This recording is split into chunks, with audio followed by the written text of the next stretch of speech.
Hello friends, मैं हूं गरिमा और मेरे चैनल का नाम है साइलेंट टैलेंट। आपको हमारे वीडियोस पसंद आए तो प्लीज़ प्लीज़ प्लीज़ इसे लाइक कीजिए, शेयर कीजिए और सब्सक्राइब कीजिए। और आपको जो भी डाउट्स पूछने हो उससे आप मेरी मेल आईडी garima10@gmail.com पे पूछ सकते हैं।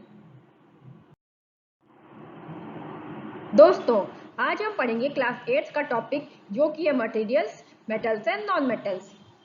दोस्तों, मेटल्स को हम नॉन मेटल से डिस्टिंग्विश कर सकते हैं उनके फिजिकल और केमिकल प्रॉपर्टीज के बेसिस पर, जैसे कि लस्टर और हार्डनेस। ये दो मेन फिजिकल प्रॉपर्टीज हैं। इसके अलावा और भी फिजिकल प्रॉपर्टीज हैं, वो हम आगे पढ़ेंगे। दोस्तों, हमारा अगला टॉपिक है physical properties of metals and non metals.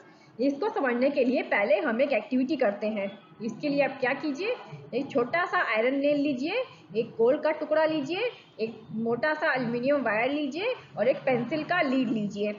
अब क्या कीजिए, आयरन नेल को आप हथौड़े से थोड़ा थोड़ा बीट कीजिए। पर ये ध्यान रखिए कि आप अपने आप को इस प्रोसेस में चोट ना पहुंचाएं और कोशिश कीजिए कि आप थोड़ा हार्ड हिट कर सकें आयरन नेल को। और उसी तरह से एल्युमिनियम वायर को भी थोड़ा हार्ड हिट कीजिए। अब यही प्रोसेस आपको कोल पीस और पेंसिल लीड के साथ भी करना है। तो दोस्तों, अभी की एक्टिविटी में आपने देखा कि शेप ऑफ आयरन नेल और एल्युमिनियम वायर चेंज हो गया जब उनको बीट किया गया, और अगर उनको और हार्ड बीट किया जाता तो वो शीट्स में बदल जाते। दोस्तों, क्या आप जानते हैं कि सिल्वर फॉइल यूज करते हैं मिठाइयों को डेकोरेट करने के लिए? तो जो आप चमकती हुई चीज मिठाइयों पे देखते हैं वो दरअसल सिल्वर फॉइल होती है। इसी तरह से एल्युमिनियम फॉइल भी आपने देखा होगा, इसको हम लोग खाना पैक करने में इस्तेमाल करते हैं। तो जो मेटल्स की प्रॉपर्टी होती है जिसके द्वारा उनको बीट करके उनके पतले पतली शीट्स बनाई जा सकती है, इस प्रॉपर्टी को हम मैलिएबिलिटी कहते हैं।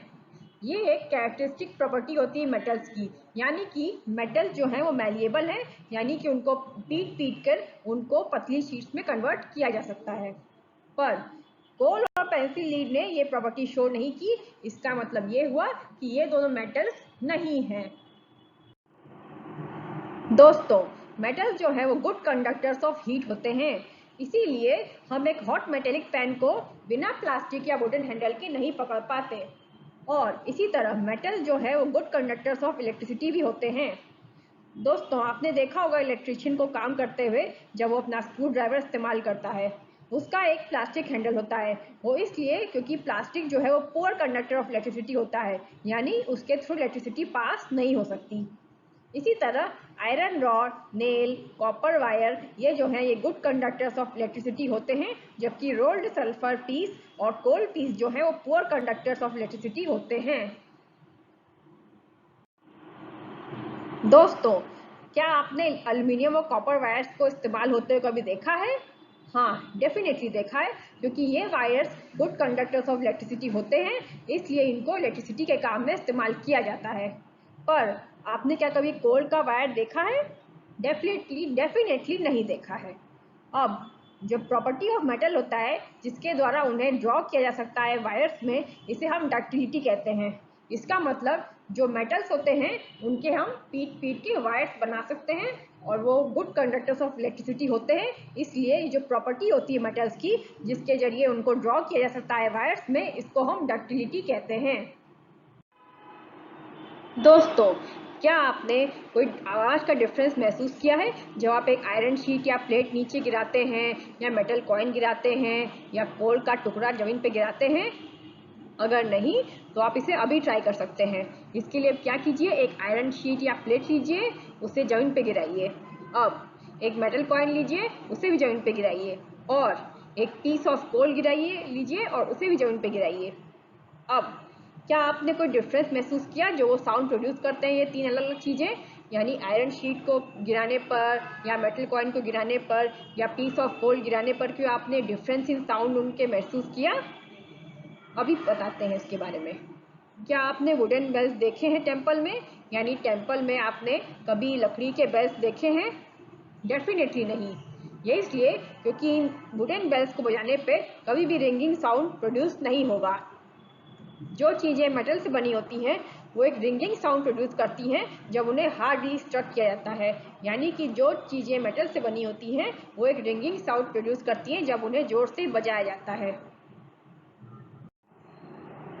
दोस्तों, सपोज कीजिए आपके पास दो बॉक्स हैं जो कि बिल्कुल एक जैसे दिखते हैं। एक लकड़ी का बॉक्स है और एक मेटल का बॉक्स है।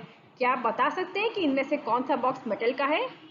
इसके लिए आपको दोनों बॉक्सेस को बजा के देखना होगा। तो डेफिनेटली जो बॉक्स मेटल का है वो रिंगिंग साउंड प्रोड्यूस करता है जब उसको हम लोग बजाते हैं। तो मेटल जो है रिंगिंग साउंड प्रोड्यूस करते हैं, इसलिए उनको सोनोरस कहते हैं। क्योंकि सिर्फ और सिर्फ मेटल्स ही रिंगिंग साउंड प्रोड्यूस करते हैं, इसलिए उनको सोनोरस कहा जाता है।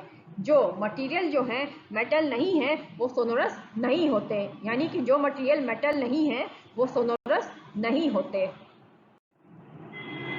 दोस्तों, कुछ मटेरियल्स जो है वो हार्ड होते हैं, लस्ट्रस होते हैं। लस्ट्रस यानी कि उनमें एक शाइन होती है। मैलिएबल होते हैं, डक्टाइल होते हैं, सोनोरस होते हैं और good conductors of heat and electricity होते हैं। जो मटेरियल्स ये प्रॉपर्टीज पोजेस करते हैं उन्हें हम मेटल्स कहते हैं। मेटल्स के एग्जांपल्स हैं iron, copper, aluminium, calcium, magnesium etcetera. इसके उलट जो मटेरियल ये प्रॉपर्टी प्रोसेस नहीं करते उन्हें हम नॉन मेटल कहते हैं। मटेरियल जैसे कि कोल और सल्फर जो सॉफ्ट होते हैं और डल होते हैं अपीयरेंस में, जब इन्हें हैमर से टैप किया जाता है या इन्हें हैमर से ठोका जाता है तो ये पाउडरी मास में ब्रेक डाउन हो जाते हैं। यानी कि ये एक पाउडर बन जाते हैं। और ये चीज़ें जैसे कि कोल और सल्फर ये सोनोरस नहीं होते और poor conductors of heat and electricity होते हैं। इन मटेरियल्स को हम नॉन मेटल्स कहते हैं। नॉन मेटल्स के एग्जांपल्स हैं sulphur, carbon, oxygen, phosphorus etcetera. दोस्तों, आज के लिए इतना ही। अब हम इसका आगे का टॉपिक अगले नेक्स्ट वीडियो में पढ़ेंगे। तब तक के लिए हमारे चैनल को लाइक कीजिए, शेयर कीजिए और सब्सक्राइब कीजिए। हमारे चैनल का नाम है साइलेंट टैलेंट और आपको जो भी डाउट्स पूछने हैं उसे आप मेरी मेल आईडी garima bz10@gmail.com पे पूछ सकते हैं। धन्यवाद।